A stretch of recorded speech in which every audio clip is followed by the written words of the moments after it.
So I'm Mike from Core Physical Therapy, and we're going to talk today about craniosacral therapy. So craniosacral therapy is based on the idea that your cranium or your head has little bits of movement to it.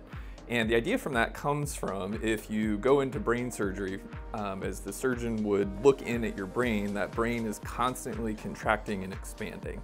So the idea would be we would not want a shell that wraps around your brain not moving when your brain is moving, or it would create tension through the nervous system that causes problems.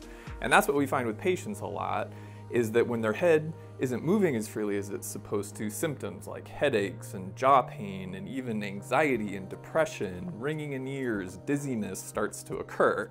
And so what we do is, using our hands, we kind of assist these little joints, these little squiggly lines called sutures in people's heads. We assist them to start to be able to move, and as that moves, it decreases the tension through that nervous system, so the symptoms start to alleviate. And we call it craniosacral therapy because not only does the head move, but there's a hard connection at the base of our skull that follows all the way down, it wraps around our spinal cord, and then this connective tissue connects onto the front part of our sacrum, or our tailbone, so that as our head moves, the sacrum needs to be able to follow. So there's almost like a game of tug of war going on, where if one end doesn't move like it's supposed to, the other end also doesn't move like it's supposed to. So when we treat our patients, we're sure to look at both sides of both the head and the sacrum to make sure they move well. And as they start moving better, symptoms start to alleviate and the patients feel better.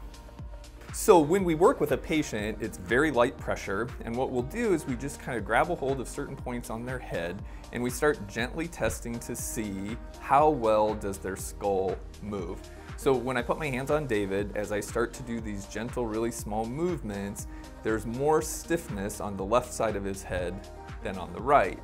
And so what we would do with our hands is just very gently, no more than a couple pounds of pressure, we just start nudging to see if we can get these bones to start to move. And what we find is that first, it kind of feels good that someone's rubbing your head, but then two, the pressures start to release, and as the tension releases, the skull starts to move, and as the skull moves, symptoms tend to resolve.